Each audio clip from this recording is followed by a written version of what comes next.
record. Perfect. Is it possible to allow me to share my screen? Absolutely. I will do that right now. There you go. Wonderful. All right, let me pull this up. Let me know if you can see it. Yes. Looks Okay, good. let me play from the start. All right, are we good?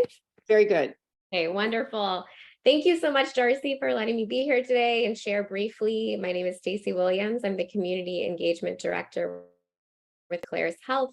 I'm so excited to be here. I would just want to say a shout out to Darcy for the fair. That was amazing. And it was so great to see all of you in person, and so many, I feel like it was like a reunion of sorts for friends that I hadn't seen in a long time. So thank you again for that.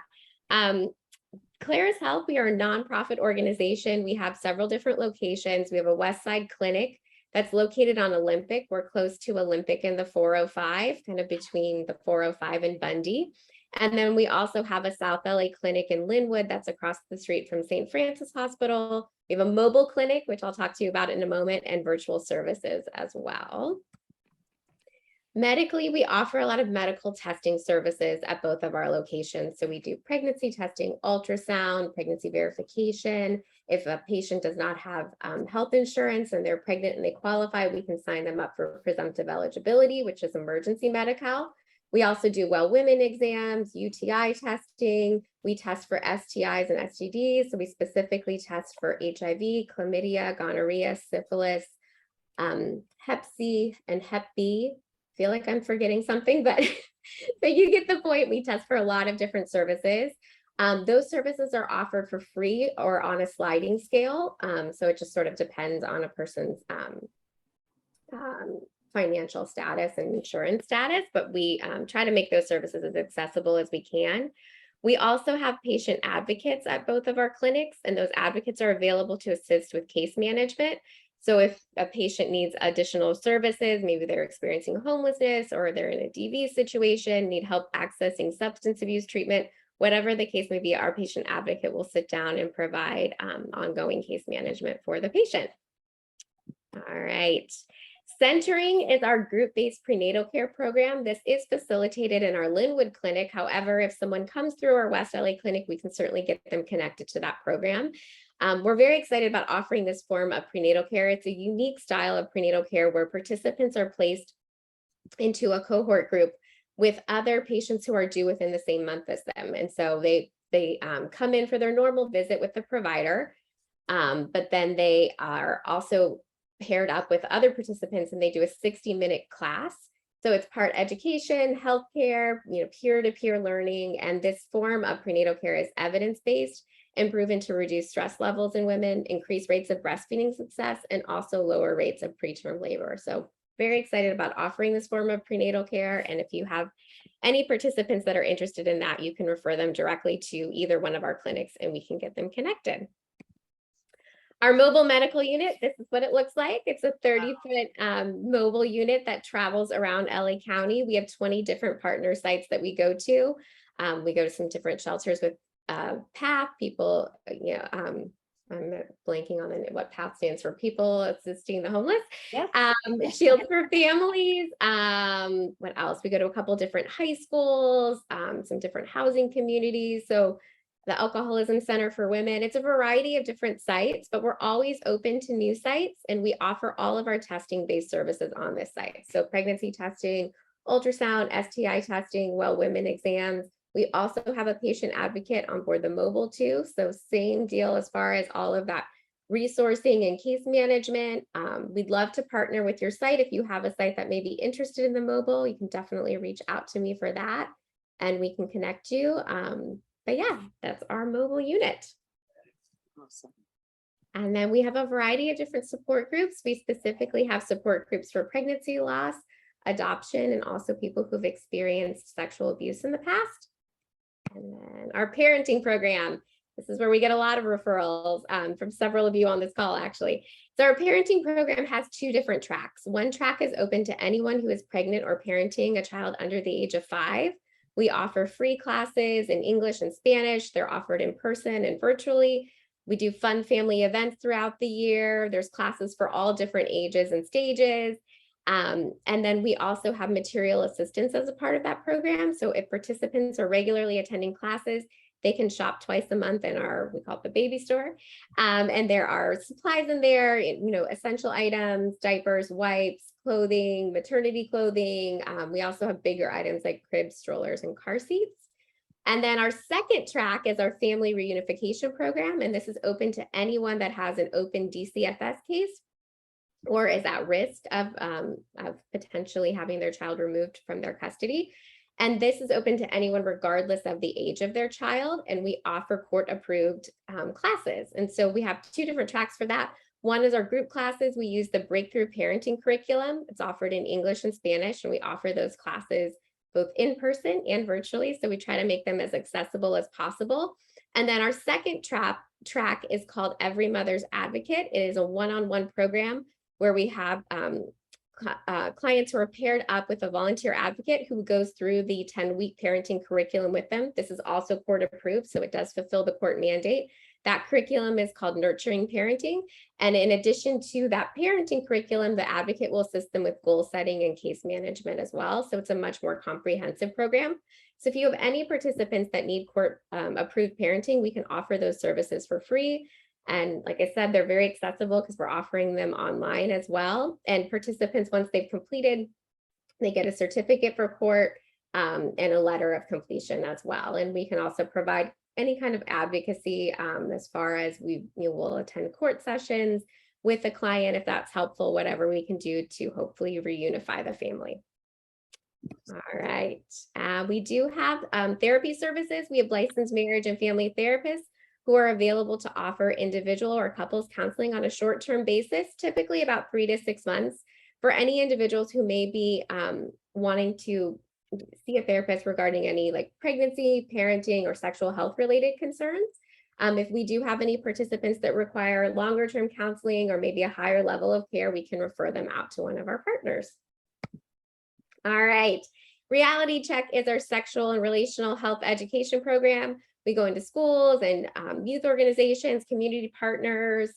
We've just recently completed a series at the San Fernando Valley Mission, but we do a variety of presentations on sex in your health, sex in your future, healthy dating and relationships, talking about things like consent and what are the warning signs that you may be in an abusive relationship. We do some media presentations for younger audiences. And then we also have presentations for parents on how to talk to your teens about sex. All right, we're wrapping up, I promise. There's just a lot. Good. Like everyone in this day and age, we have virtual services as well. And so all of these services are available online. We have pregnancy support appointments. So if you're working with a participant who's pregnant, who maybe needs additional case management, they can do a one-on-one session with one of our advocates. We do parenting one-on-one. So if you're working with somebody and they're just maybe struggling, they can't get their baby to sleep through the night, or they're trying to figure out how to co-parent well with their partner, we can schedule them for a parenting one-on-one with one of our parent mentors. Our parenting classes, which I talked about, are also offered online. That includes our court-approved parenting classes. And we also offer teen mentorship. So if you're working with a teenager who maybe just needs someone else to talk to, we can also set you up with a mentor for that teen. All right, so just to kind of close this out, our approach is designed to be integrated. So anyone who comes for any of our services has access to all of them should they need them. All of our programs are an entry point in and of themselves, which is nice. So if somebody may join our parenting program and then later may access therapy or may come in for a well woman exam, you don't have to be a medical patient to access our parenting classes or support programs or vice versa. So that's nice. We're not restricted by spa. Our locations are in Spa 5 and Spa 6. And our mobile's kind of all over, but regardless of where an individual lives, if they can come to us and they need the services, we're happy to help. And then of course we have the online services, which are designed to be, pretty accessible to everyone. The majority of our services are free. So our parenting classes are free, support groups are free, case management. If someone were to join our prenatal care program, they would need to qualify for Medi-Cal. That is a Medi-Cal-based program. And then some of our other testing-based services are STI testing, well women exams, therapy services are offered on a sliding scale, but that does slide down to free. So we try to make things as accessible as possible.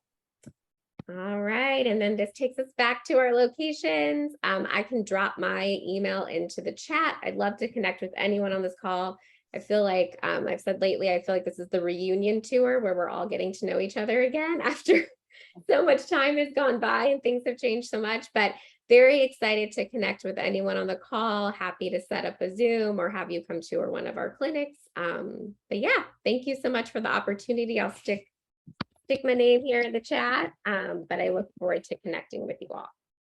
Thank you so much, Stacy. I thought I knew what you guys did, and this is amazing. You guys are really doing a lot. So I was going to ask you to put your information so that people can reach out. Thank you so much. We're going to move on. The next person that's going to go is Yvonne Biggs from Venice Family Clinic. Yvonne, I saw you come in, right? Yes, I'm here. There you are. Okay, so I'm going to turn my camera off because I feel like there are some glitches. So bear with me. And is it possible that I can share my screen? Yes, I'm making you a co-host right now. There you go.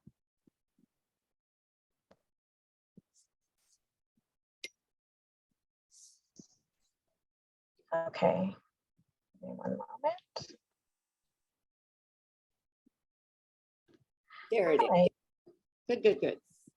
Okay, so yes, my name is Yvonne Biggs. I'm the program manager for homeless services and health equity from Venice Family Clinic. And I just want to go over a few things and some updates. I know that some of you on the call are very familiar with the clinic services, but I wanted to provide a little bit of updates and just an overview of the services that we have. So of course, I'm going to go more into the homeless programming, but I also want to just give a highlight of the other services and how to access our services. Recently, within this past year, we have Venice Family Clinic and South Bay Family Healthcare has combined to be one organization. So we are now providing services from the Santa Monica Mountains all the way to the South Bay region.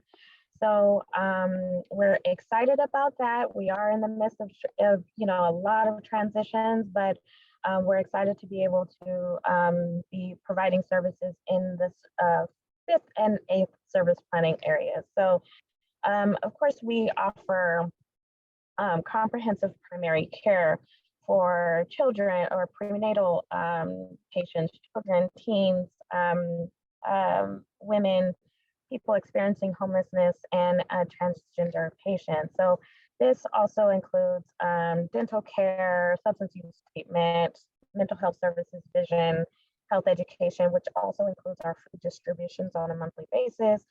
We have on-site pharmacies at a couple of our sites. And of course, we participate in delivering domestic violence counseling. We have our HIV and harm reduction services program through our Common Ground site. And we also have health insurance enrollment specialists who also assist with SNAP or CalFresh enrollment. So for those who've been able to drive by the Rose Avenue site, you can see a lot of construction happening. We're entering our second phase of construction. So our pharmacy is now on the first floor, and if you go in, it's just brand new everything. So we are doing the second phase where we are remodeling the second floor, which includes the exam rooms and things of that nature. So there's a lot of activity going on, but we want to make sure that the modernization provides patients with easier access and they can access services in a dignified way. So our homeless walk-ins are still occurring Monday through Friday, starting at 8 a.m. But our showers are on hold temporarily. So we're referring out to the various showering programs within our community, and we're thankful of our partners to being able to accommodate that. So in terms of our homeless programming, we have satellite sites. Well, not only do we provide that care within the clinic, we do have our satellite sites in partnership with the people concerned at the Access Center and Safe Place for Youth, the Biz Clinic, a Safe Place for Youth. And we're also going to the Bridge Home once a week with Dr. King. And so we have our street medicine teams. Now, since we've merged into the South Bay region, we actually have one street medicine team there, and we're providing care at the tiny home village at the city of Torrance is collaborating with the Harbor Interfaith. So we're excited about that. We do have our mobile clinic programming where we have two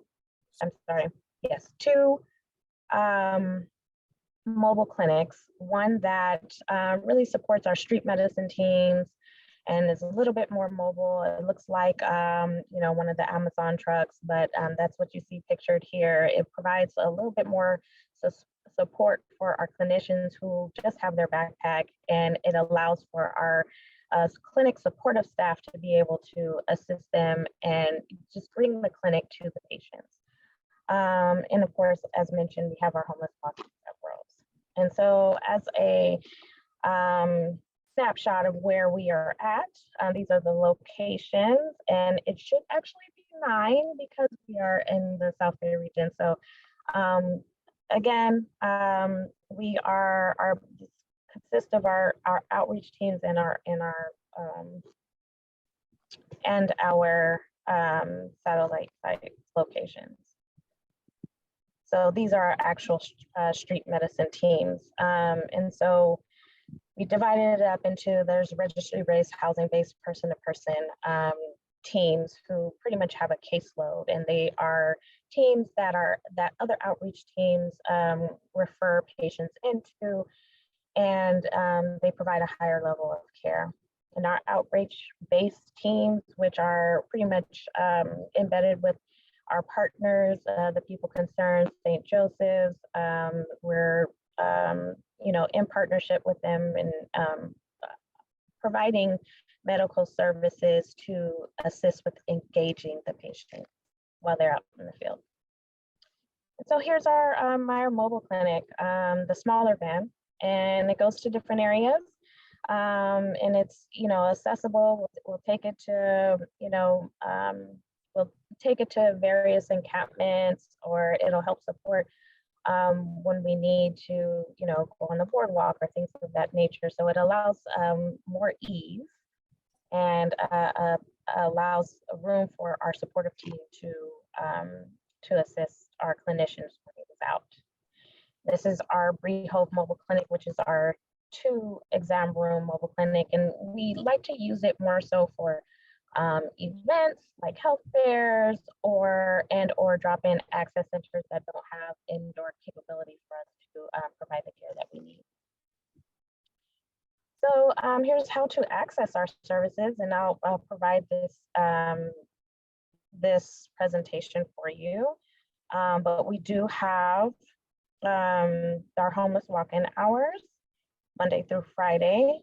And we have our appointments through the call center, and there's this cool feature where case managers can assist their patients in getting appointments by calling a certain line and speaking on behalf of the patients and kind of bypassing all of the, I don't want to say wait time, because there is going to be a slight wait time, but it's to be able to reach the appointment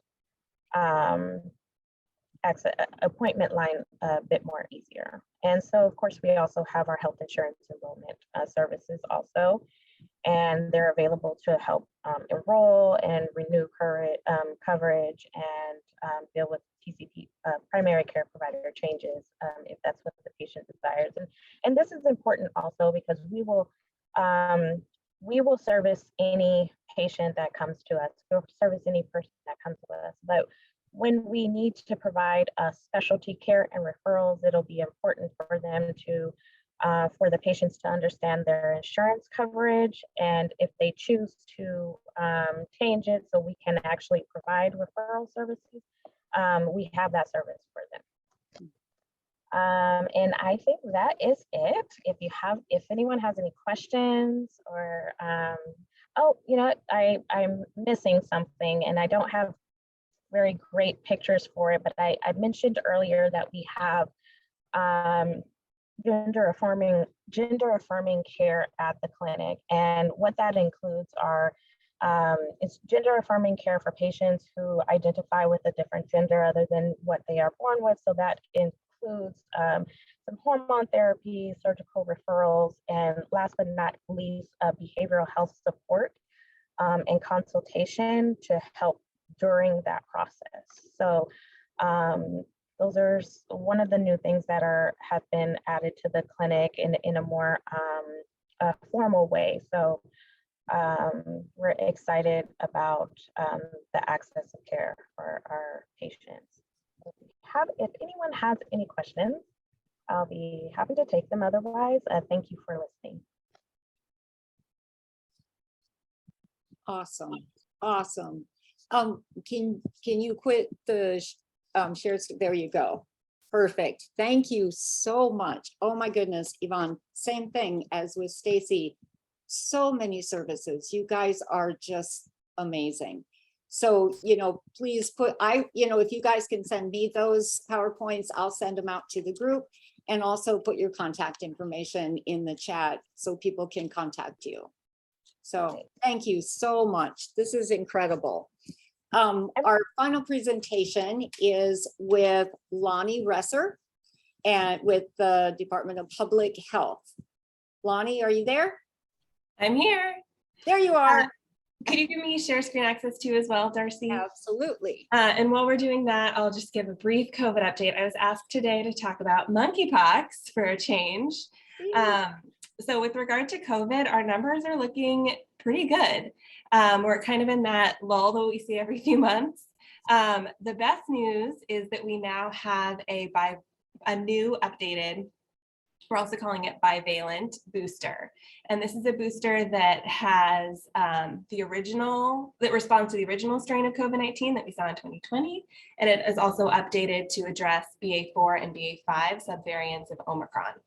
So it is a vaccine that matches what we're seeing in the community right now. So if you are 2 months post any kind of Pfizer and Moderna mRNA vaccine, you are eligible for the booster. The guidance is that if you've been recently infected with COVID, you can wait 3 months, but you can also get it right away if you prefer to do that. And I also wanted to kind of give a map of who's here from the Department of Public Health. So I'm situated within Community and Field Services, and my new counterpart is Jimmy, who is our health educator. We also have from our office Angie, who introduced herself earlier. And then Lindsay is with our vaccine response for the PH vaccine response. So if you need COVID vaccines, monkeypox vaccines, Lindsay's the person to contact. I can also you can also go through me to reach Lindsay. And for anything else, you can reach out to me and I'll send to the right people. Okay. And I wasn't multitasking to pull my screen up, so here I go.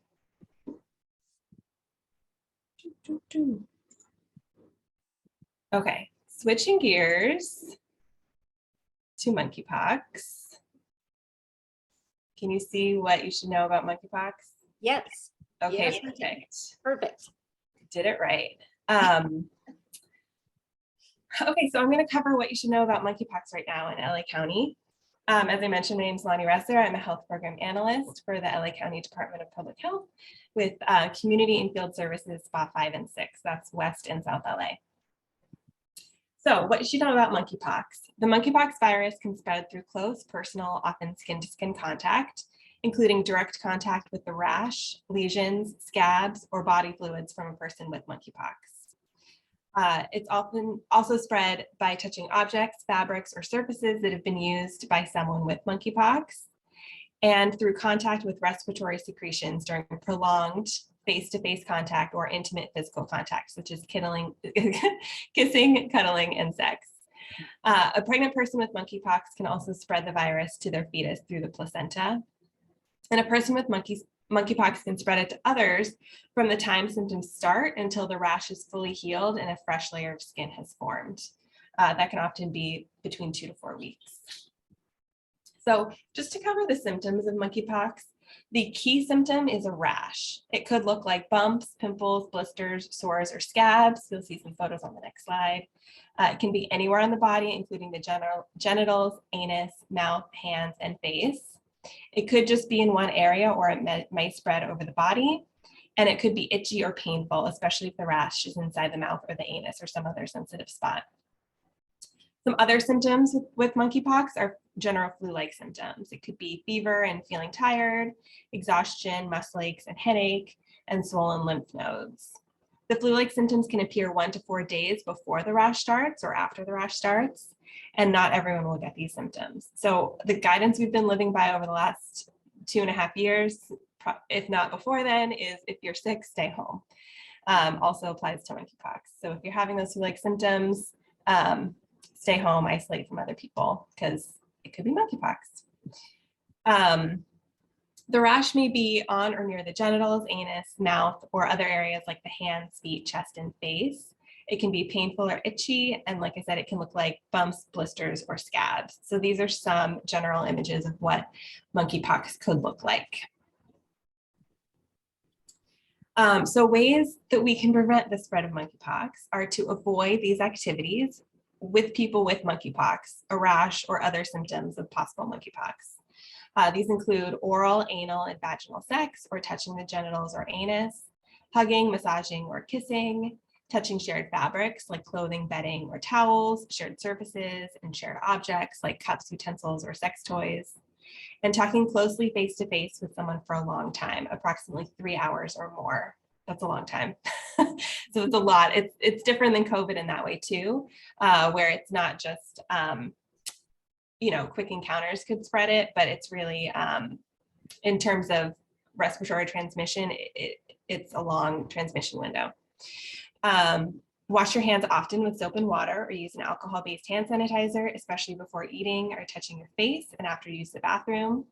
And vaccination is available with specific eligibility criteria that I'll review soon. So I find this slide really helpful. Direct skin-to-skin contact, including sexual and/or close intimate contact, has been identified as the predominant type of exposure for persons with monkeypox in the US during the current outbreak. Activities that do not involve close or prolonged contact with someone with monkeypox have not been associated with monkeypox spread during the outbreak. And our public health nurses and our public health investigators contact every known case, like every person with a known case of monkeypox, to interview them about how they might have gotten it. And then we also follow up with the contacts to see what they've been doing. And so that's how we know with some confidence that it's this more direct skin-to-skin contact is how the virus has been spreading. So some high-risk activities are direct contact with monkeypox rash or scabs, sexual or intimate contact, close physical contact such as hugging, kissing, and cuddling, and sharing items like bedding, towels, or clothes that have been used by someone with monkeypox and haven't been cleaned.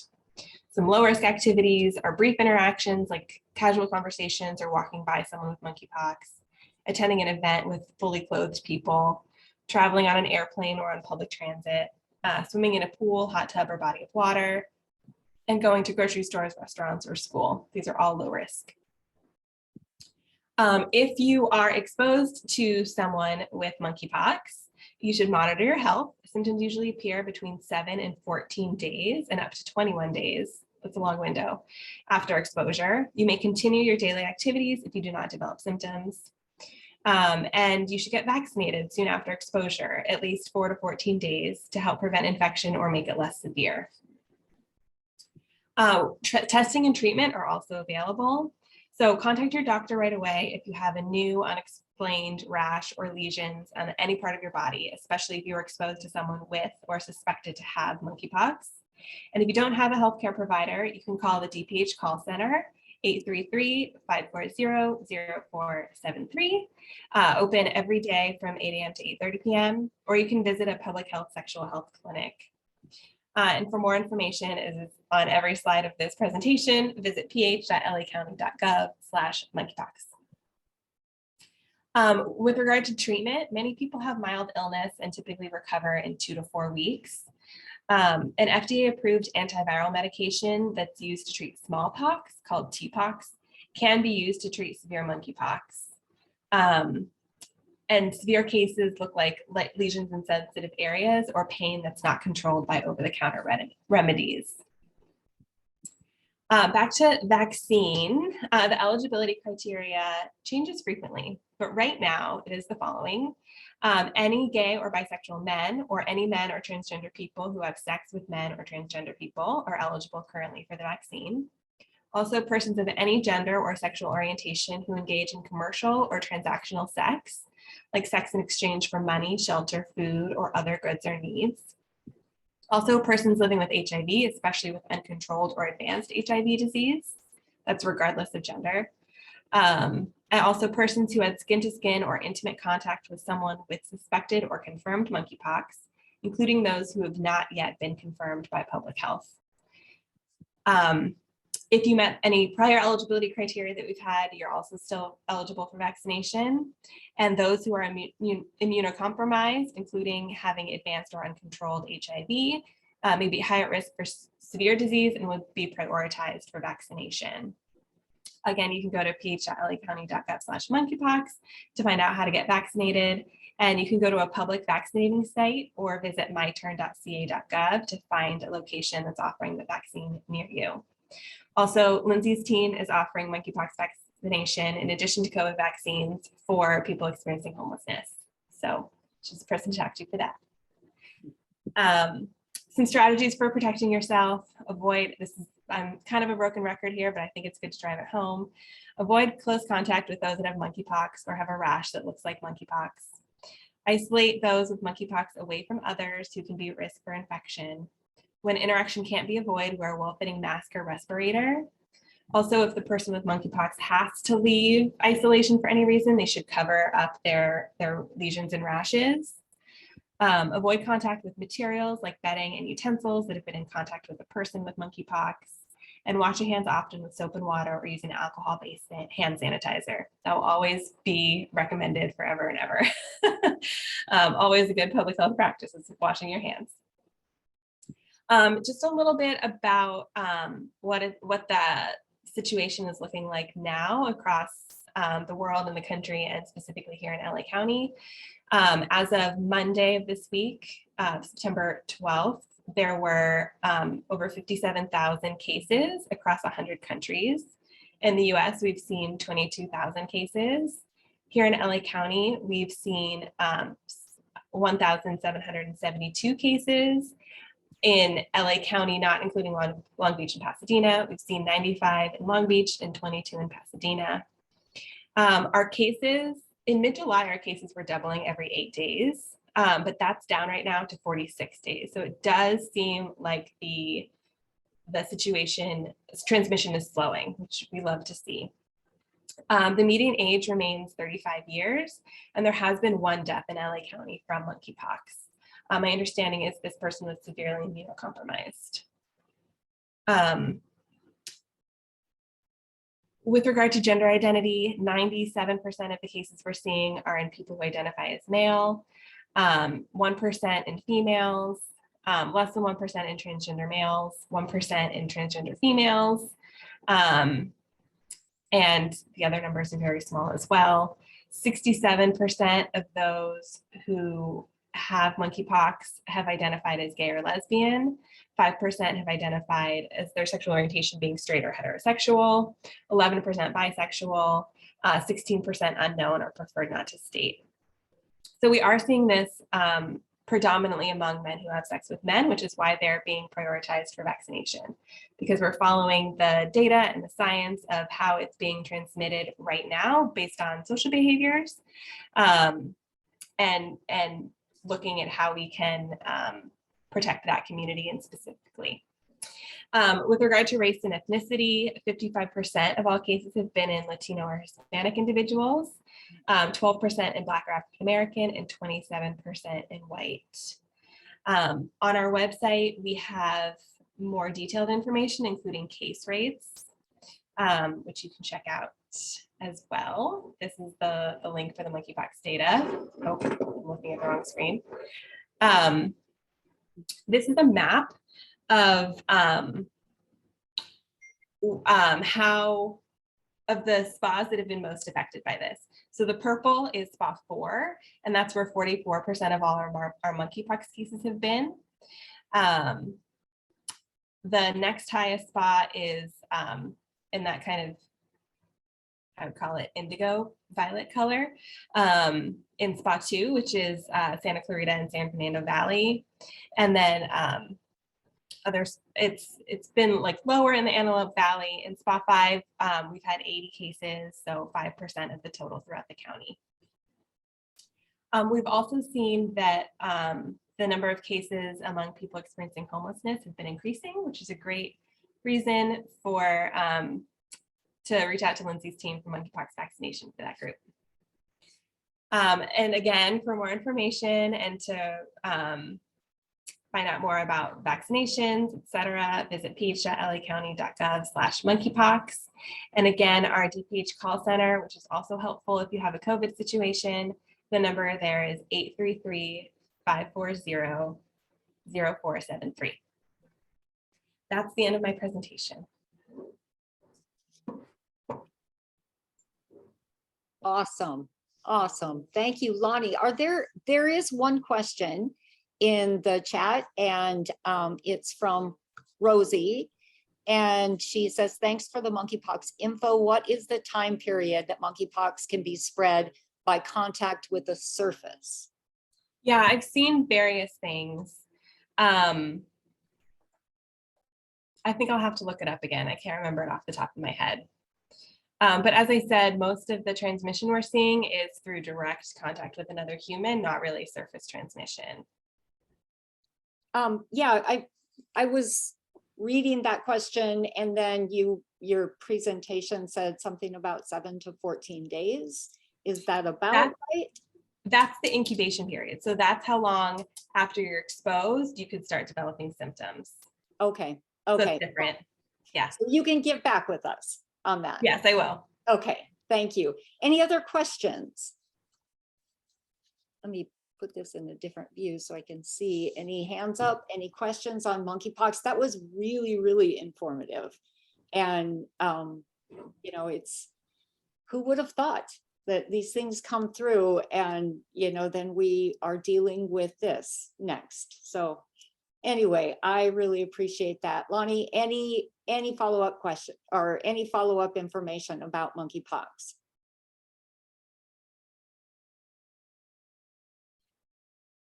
Anything?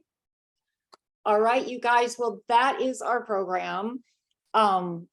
We are, you know, we're just on time for everybody. Everybody wants to keep this to an hour. So unfortunately, there's one person just coming in now. So, but I appreciate all of the presentations. Thank you guys so much. Please forward all of those to me so that we can forward them out to the agencies.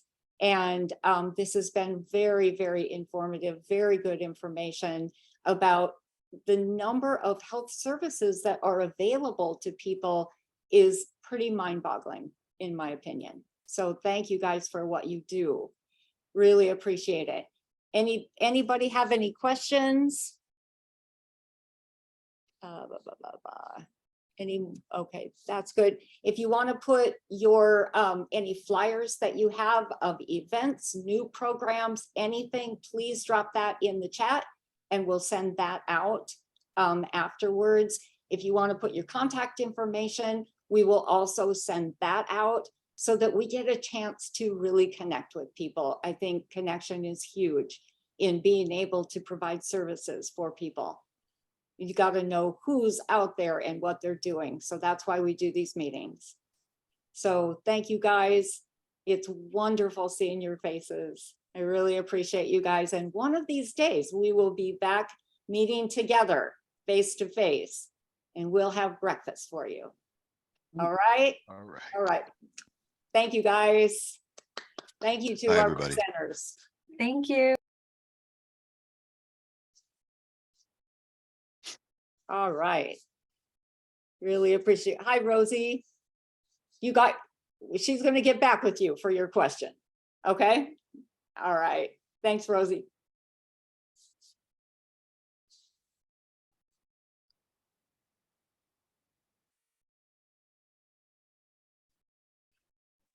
Okay. Darcy, I'm just downloading